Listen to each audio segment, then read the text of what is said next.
Assalamualaikum warahmatullahi wabarakatuh.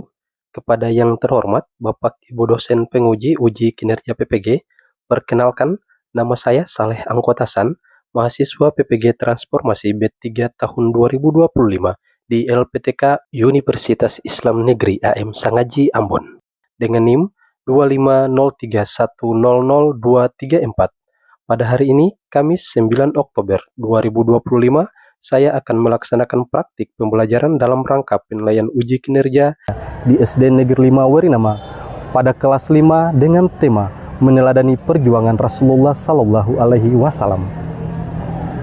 Assalamualaikum warahmatullahi wabarakatuh. Waalaikumsalam warahmatullahi wabarakatuh. Apa kabar? Alhamdulillah, luar biasa. Allahu Akbar. Oke, semuanya sehat? Sehat. Karena semuanya sehat, Pak Guru minta hari ini kita tepuk semangat dulu. Ya. Tepuk semangat biar kita belajar dari awal sampai akhir semuanya semangat. Oke, tepuk semangat. Semangat.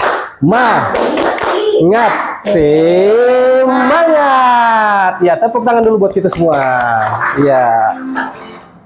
Oke, karena kita sudah tepuk semangat, sebelum mengawali pertemuan kita pada hari ini, ketua kelas ada? Ada. Oke, Pak Guru mau minta tolong maju ke depan baca doa sebelum kita memulai pembelajaran hari ini. Oke, ketua kelas silakan maju ke depan pimpin doa.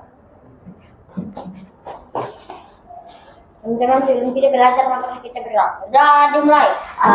A'udzu billahi minasyaitonir rajim. Bismillahirrahmanirrahim.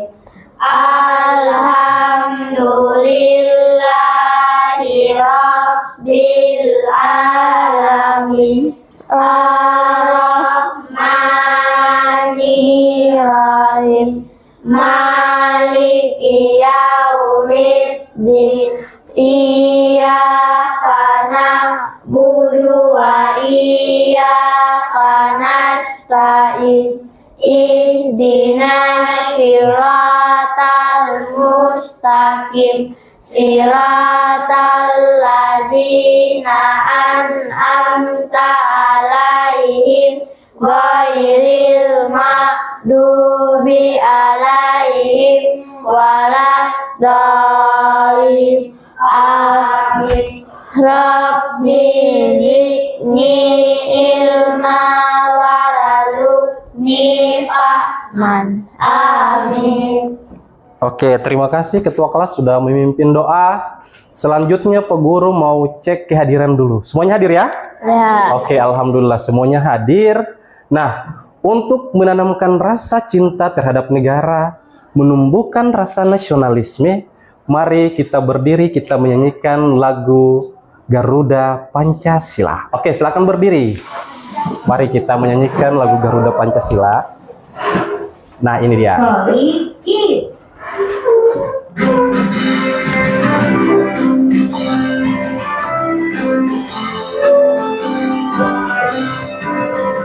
Garuda Pancasila, akulah pendukungmu. Patriot proklamasi, sedia berkorban untukmu. Pancasila dasar negara, rakyat adil makmur sentosa, pribadi bangsaku. Ayo maju, maju, ayo maju, maju, ayo maju, maju. Garuda Pancasila, akulah pendukungmu. Patriot proklamasi, sedia berkorban untukmu. Pancasila dasar negara, rakyat adil makmur sentosa, pribadi bangsaku. Ayo maju, maju, ayo maju, maju. maju, ayo maju, maju. Oke, tepuk tangan dulu. Silakan duduk. Untuk memulai pembelajaran kita pada hari ini, Pak Guru ingin mengutip Quran Surat Al-Ahzab ayat 21 tentang keteladanan Rasulullah. Ya, dalam Quran Surat Al-Ahzab ayat 21 dikatakan laqad kana lakum fi Rasulillahi uswatun hasanah liman kana yarjullaha wal yaumal akhir wa zakarallahi katsiran.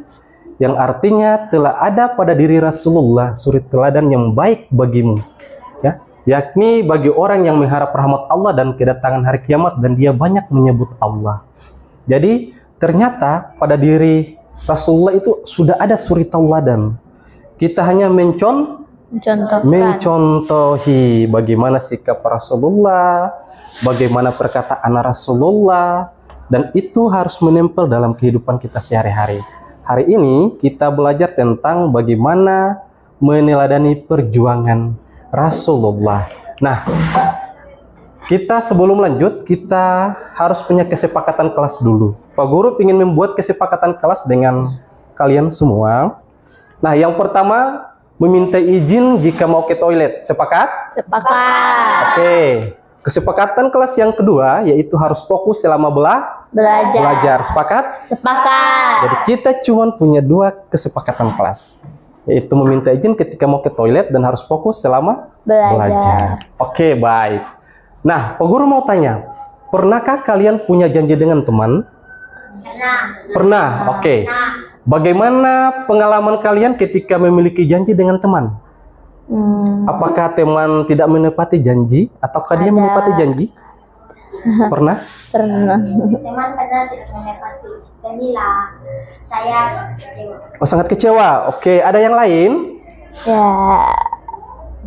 Ya, silakan. Ya ada. Tidak ada. Oke, yang berikut, bagaimana jika perjanjian itu tidak ditepati? Tadi ada yang bilang kecewa. Ada lagi? Sedih. Ada lagi?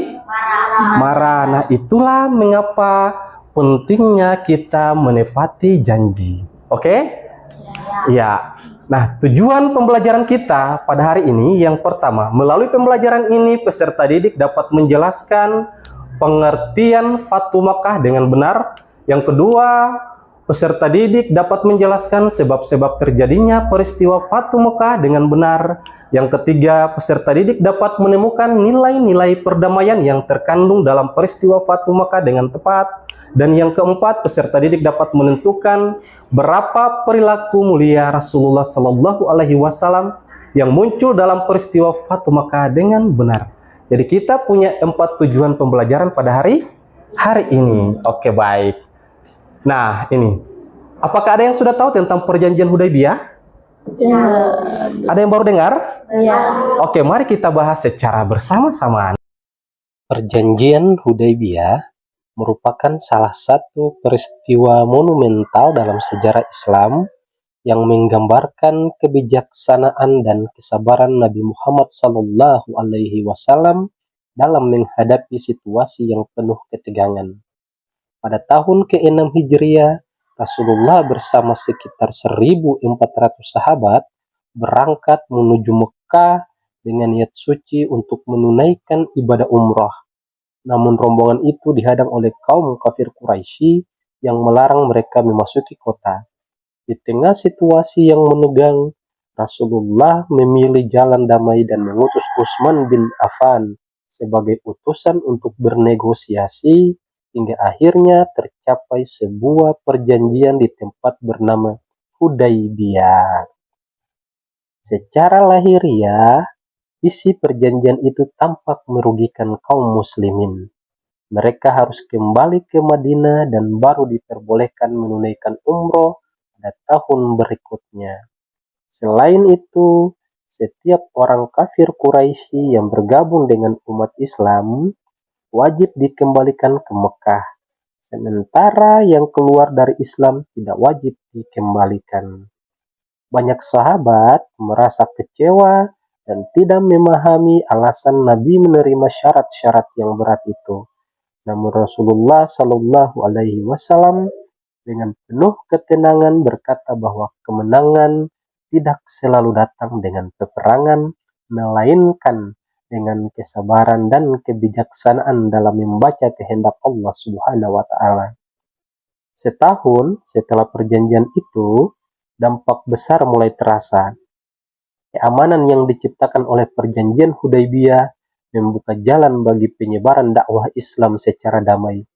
Banyak kabilah yang sebelumnya memusuhi Islam kini mendekat dan mengakui kebenaran ajaran Rasulullah. Dalam waktu singkat, jumlah umat Islam meningkat pesat. Inilah bukti bahwa perdamaian mampu menaklukkan hati manusia lebih kuat daripada pedang. Hudaybiyah menjadi pintu menuju kemenangan besar Fatu Mekah. Perjanjian Hudaybiyah bukan sekedar peristiwa diplomatik, tetapi pelajaran abadi tentang kesabaran, strategis, dan kecerdasan emosional. Ia mengajarkan bahwa kekuatan sejati seorang pemimpin bukan diukur dari seberapa keras ia melawan, tetapi seberapa bijak ia memilih waktu untuk menahan diri. Melalui perjanjian ini, Rasulullah Shallallahu Alaihi Wasallam menunjukkan kepada dunia bahwa Islam bukan agama perang, melainkan agama yang menebarkan kedamaian, keadilan, dan kasih sayang. Dari Hudaybiyah, umat Islam belajar terkadang kekalahan yang tampak di depan mata adalah jalan menuju kemenangan yang sesungguhnya. Nah, ini dia. Perjanjian Hudaybiyah adalah perjanjian yang dilakukan oleh Nabi Muhammad SAW dengan kaum kafir Quraisy di tempat yang bernama Hudaybiyah. Makanya dinamakan sebagai perjanjian Hudaybiyah. Nah, berikut, terjadinya perjanjian Hudaybiyah ini dikarenakan adanya kecurigaan kaum kafir Quraisy kepada Nabi Muhammad Sallallahu Alaihi Wasallam dan para pengikutnya yang hendak datang ke Mekah. Jadi orang kafir itu mencurigai Rasulullah. Jangan-jangan Rasulullah ini datang ke Mekah mau mengusir kita orang kafir Quraisy. Nah, untuk mencegah itu, orang kafir Quraisy kemudian membuat perjanjian dengan Rasulullah Sallallahu Alaihi Wasallam. Nah, ini dia isi perjanjian Hudaybiyah. Bagaimana isinya? Yang pertama, nah, gencatan senjata selama 10 tahun antara kedua belah pihak. Gencatan senjata itu tidak ada perang-perang. Pernah dengar perang-perang? Pernah. Seperti apa? Seperti perang Tembak. perang baku tembak, Ya, seperti perang baku tembak. Ada lagi? bom Ya, baku bom. Seperti di mana? Terjadinya di mana? di antara negara. Ya, antar negara. Jadi, gencatan senjata itu tidak ada perang-perang. Jadi, orang kafir Quraisy dengan Rasulullah itu sepakat selama 10 tahun tidak ada gencatan senjata, tidak ada perang-perangan. Nah, perjanjian yang kedua, Rasulullah Shallallahu Alaihi Wasallam dan rombongan harus pulang pada tahun tersebut dan tidak boleh memasuki Mekah kecuali tahun depan. Jadi pada tahun perjanjian itu dibuat, itu mereka boleh masuk, tapi tahun depan tidak boleh lagi. Nah, itu mereka sudah punya perjanjian. Yang ketiga, boleh bergabung dengan Nabi Muhammad SAW dan mengikuti perjanjiannya, dan boleh bergabung dengan kafir Quraisy dan mengikuti perjanjiannya. Jadi kalau ada orang kafir Quraisy mau mengikuti Rasulullah, dipersilahkan. Ada orang-orangnya Rasulullah, sahabat-sahabatnya Rasulullah, baik itu Fulan bin Fulan mau ikut orang kafir Quraisy juga, Rasulullah persilahkan, tidak dilarang. Nah, perjanjian yang berikutnya adalah orang Quraisy yang mendatangi Nabi Muhammad SAW karena melarikan diri harus dikembalikan kepada pihak kafir Quraisy. Dan siapapun dari pihak Nabi Muhammad SAW yang mendatangi kafir Quraisy karena melarikan diri dari Rasulullah tidak boleh dikembalikan. Artinya kalau ada orang kafir Quraisy yang ikut Rasulullah itu harus dikembalikan ke orang kafir Quraisy. Tetapi ketika ada sahabat-sahabat Rasulullah yang mengikuti orang kafir Quraisy, Rasulullah ikhlaskan. Mereka tidak boleh lagi kembali kepada Rasulullah. Nah, itu adalah isi perjanjian Hudaybiyah. Nah, selama perjanjian damai itu berlangsung dalam kurun waktu 10 tahun, selama masa itu tidak boleh ada peperangan antara kaum muslimin dan kaum kafir Quraisy. Siapapun dari kaum kafir Quraisy yang masuk Islam dan pergi ke Madinah tanpa izin walinya harus dikembalikan ke Mekah. Tapi kalau ada orang Muslim yang kembali ke Mekah, tidak boleh dikembalikan lagi ke Madinah. Suku-suku Arab lain boleh memilih untuk bergabung dengan pihak kafir Quraisy ataupun bergabung dengan kaum Muslimin. Nah, yang berikut dari hasil perjanjian itu ternyata ada kerugian. Jadi yang namanya perjanjian ada kerugian, ada keuntungan. Apa saja kerugian itu? Mari kita lihat. Nah, yang ini kerugian yang pertama, lafal Bismillahirrahmanirrahim dihapus kemudian diganti menjadi Bismika Allahumma. Jadi dalam perjanjian itu lafal Bismillah diganti dengan Bismika Allahumma. Yang kedua, lafal Muhammad Rasulullah dihapus kemudian diganti dengan Muhammad bin Abdullah. Yang ketiga, beberapa sahabat Nabi Muhammad SAW yang hendak menyusulnya ke Mekah dilarang oleh kaum kafir Quraisy. Jadi ketika Rasulullah sudah duluan ke Mekah, ada beberapa sahabat yang ingin mengikuti Rasulullah ke Mekah. Tetapi orang kafir Quraisy kemudian melarang itu. Nah, itu adalah kerugian. Yang berikut, berkurangnya kepercayaan para pengikut Nabi Muhammad SAW atas kepemimpinan beliau. Jadi ternyata ada konsekuensi dari perjanjian ini, yaitu para pengikut Rasulullah berkurangnya kepercayaan kepada Rasulullah dalam kepemimpinan beliau semasa perjalanan menuju Mekah. Nah, yang berikut kerugian dalam perjanjian Hudaybiyah sebagaimana dimaksud itu artinya kaum muslimin tidak jadi melaksanakan ibadah haji tahun itu. Padahal mereka sudah datang jauh-jauh dari Madinah dengan harapan bisa beribadah di Mekah. Hal ini membuat banyak sahabat merasa sedih dan juga kecewa. Nah, itulah kerugian-kerugian yang dialami. Ini dia keuntungan dari perjanjian Hudaybiyah. Yang pertama, diakuinya keberadaan Islam dan kaum muslimin. Jadi di Mekah itu, pada saat itu dipenuhi dengan patung-patung berhala. Tetapi ketika Rasulullah datang kemudian di Mekah, Islam mulai diakui keberadaannya. Padahal sebelumnya Islam tidak diakui. Nah, itu keuntungan yang pertama. Yang kedua, kaum muslimin bebas berziarah kapan saja kecuali pada tahun perjanjian Hudaybiyah dilaksanakan. Jadi kaum muslimin bisa berziarah ke Mekah kapan saja kecuali pada saat tahun pelaksanaan perjanjian Hudaybiyah. Bisa dipahami ya? Oke, baik. Yang berikut, mari berdiri. Kita senam sedikit dulu untuk ice breaking. Silakan berdiri. Ada yang tahu senam ini? Baik. Tangan diputar-putar, pegang-pegang. Tangan diputar-putar, peganglah bahu.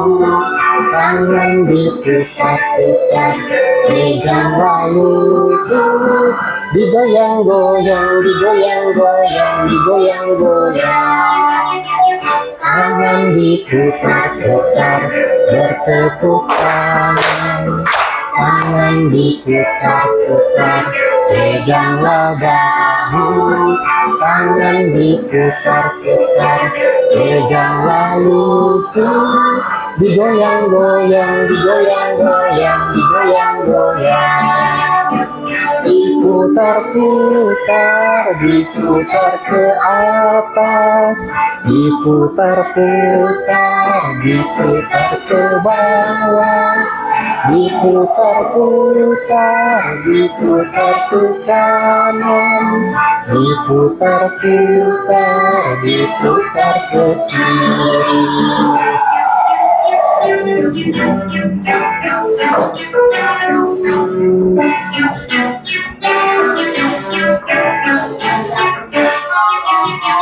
Tangan diputar-putar, bertepuk tangan. Tangan diputar-putar, peganglah bahu. Tangan diputar-putar, peganglah lutut. Digoyang-goyang, digoyang-goyang, digoyang-goyang. Tangan diputar-putar, bertepuk tangan. Tangan diputar-putar, peganglah bahu. Tangan diputar-putar, peganglah lutut, digoyang-goyang, digoyang-goyang, digoyang-goyang. Diputar-putar, diputar ke atas, diputar-putar, diputar ke bawah, diputar-putar, diputar ke kanan, diputar-putar, diputar ke kiri.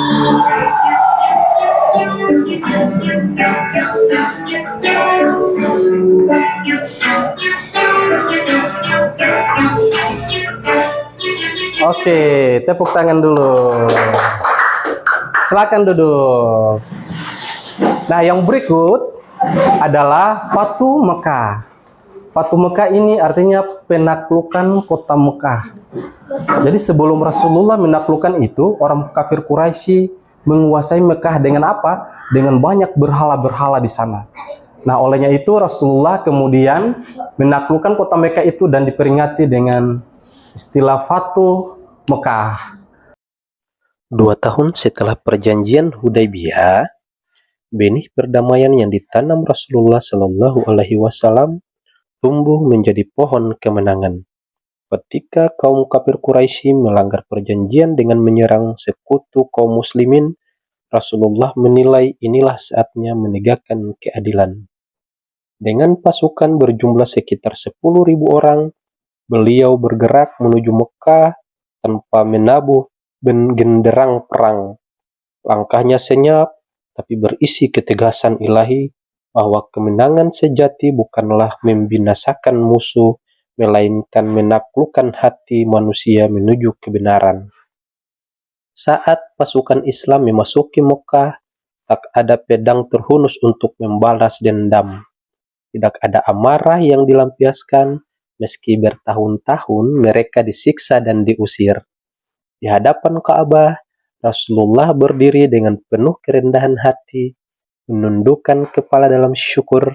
Beliau bersabda kepada kaum kafir Quraisy yang ketakutan, "Pergilah, kalian bebas."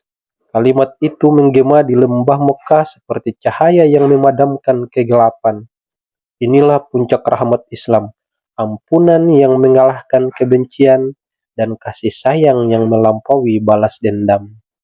Fatu Mekah menjadi momentum transformasi besar dalam sejarah peradaban Islam. Kota suci itu dibersihkan dari berhala, dan kalimat tauhid kembali berkumandang di Ka'bah yang agung. Mekah tidak lagi menjadi simbol kesombongan suku Quraisy, melainkan pusat peradaban spiritual yang menyatukan manusia dalam satu kalimat La ilaha illallah. Inilah kemenangan yang tidak memerlukan darah, melainkan keikhlasan dan visi kenabian yang luhur. Dari Hudaybiyah hingga Fatu Mekah, sejarah mengajarkan bahwa jalan damai bukanlah jalan yang lemah. Ia justru menjadi puncak dari kekuatan akal, iman, dan kesabaran. Kemenangan Islam lahir bukan dari dendam, tetapi dari cinta yang mengubah kebencian menjadi persaudaraan. Hudaybiyah menanam kesabaran, dan Fatu Mekah memetik hasilnya. Dari dua peristiwa ini, umat Islam belajar bahwa setiap ujian yang tampak pahit, bila dijalani dengan sabar dan iman, akan berbuah manis di waktu yang tepat, sebagaimana kemenangan Rasulullah Shallallahu Alaihi Wasallam di tanah suci Mekah yang diberkahi. Nah, Fatu Mekah ini terjadi karena kaum kafir Quraisy melanggar perjanjian Hudaybiyah yang sudah kita bahas di awal tadi. Nah, berikut peristiwa Fatu Mekah itu ada beberapa kejadian. Yang pertama, mengutus Abu Sufyan untuk berunding dengan Nabi Muhammad Sallallahu Alaihi Wasallam, meminta agar perjanjian Hudaybiyah diperpanjang, namun Nabi Muhammad Sallallahu Alaihi Wasallam menolaknya. Peristiwa yang kedua, Abu Sufyan diminta menyelidiki kedatangan Nabi Muhammad Sallallahu Alaihi Wasallam ke Mekah pada tanggal 10 Ramadan 8 Hijriah. Nah, peristiwa yang ketiga, kaum kafir Quraisy berusaha menghadang kedatangan kaum muslimin. Peristiwa yang keempat, pada tanggal 20 Ramadan 8 Hijriah, Nabi Muhammad Sallallahu Alaihi Wasallam berhasil memasuki Mekah tanpa perlawanan yang berarti. Dan peristiwa yang kelima, menghancurkan 360 buah berhala yang berada di sekitar Ka'bah. Jadi patung Mekah ini terjadi karena kaum kafir Quraisy melanggar perjanjian Hudaibiyah. Mereka membantu sekutunya menyerang suku yang menjadi sekutu kaum muslimin. Karena pelanggaran itu, Nabi Muhammad Sallallahu Alaihi Wasallam memutuskan untuk berangkat ke Mekah bersama 10.000 pasukan muslimin. Akhirnya kaum kafir Quraisy menyerah tanpa perlawanan. Jadi Rasulullah menghancurkan semua berhala-berhala, patung-patung segala macam sebanyak 360 yang ada di sekitar Ka'bah. Sampai di sini ada yang mau bertanya? Tidak. Oke, terakhir terima kasih. Ada yang mau bertanya? Ya, silakan. Tidak. Tentang perjanjian Hudaibiyah, tentang Fatu Mekah. Mana ya? Coba. Bagaimana cara Rasulullah menghancurkan berhala tersebut? Iya, bagaimana cara Rasulullah menghancurkan berhala-berhala tersebut? Jumlahnya 360. Ada yang bisa jawab? Membantu Pak Guru? Bagaimana caranya? Ya, silakan. Jadi berhala nih, patung-patung besar-besar nih di sekitar Ka'bah didirikan. Cara hancurkan bagaimana? Ada yang bisa jawab? Dengan cara mendorongnya mungkin. Ya, dengan cara mendorongnya. Ada lagi? Dengan cara melempar. Dengan cara melempar. Ada lagi? Mendorong, melempar. Ada lagi? Memukul. Ada lagi? Mendorong. Jadi melempar, mendorong, memukul. Ada lagi? Oke, semuanya benar. Tepuk tangan dulu. Luar biasa. Jadi bisa dengan mendorong, dengan memukul, dengan melempar untuk menghancurkan patung-patung berhala. Itu. Jadi semuanya luar biasa. Ada lagi pertanyaan berikutnya? Tidak. Ada lagi?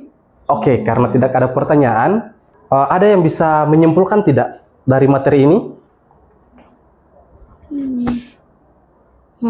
Tentang perjanjian Hudaibiyah dan tentang Fatu Mekah? Silakan.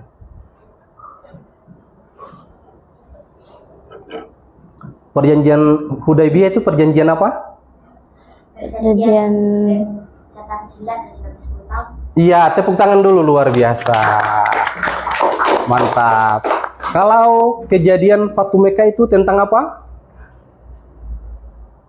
Ada yang tahu? Nah, ini. tentang menyebab Fatu Mekah itu tentang apa? Karena melanggar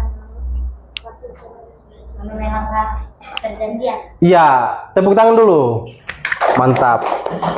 Rasulullah menaklukkan kota Mekah karena kaum kafir Quraisy melanggar perjanjian Hudaibiyah. Perjanjian Hudaibiyah dan Fatu Mekah ini adalah dua peristiwa penting dalam sejarah perjuangan Nabi Muhammad SAW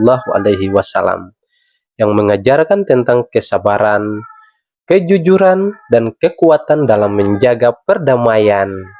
Pada perjanjian Hudaibiyah, Nabi Muhammad SAW menunjukkan sikap bijaksana dan sabar ketika menerima isi perjanjian yang tampak merugikan umat Islam. Namun, ternyata perjanjian itu menjadi jalan menuju kemenangan besar, karena selama masa damai, banyak orang Quraisy yang mulai mengenal dan masuk Islam tanpa paksaan. Beberapa tahun kemudian, ketika kaum Quraisy melanggar perjanjian, Nabi Muhammad SAW memimpin umat Islam menuju Fatu Mekah untuk pembebasan kota Mekah. Oke, kita sudah menyimpulkan pembelajaran hari ini. Besok kita masuk dengan materi iman kepada Rasul-Rasul Allah. Pertemuan kita cukup sampai di sini. Demikian mari kita akhiri dengan membaca hamdalah. Alhamdulillahirabbil alamin. Amin. Demikian wabillahi taufiq walhidayah. Wassalamualaikum warahmatullahi wabarakatuh. Waalaikumsalam warahmatullahi wabarakatuh. Oke, sampai jumpa di hari berikutnya. Oke.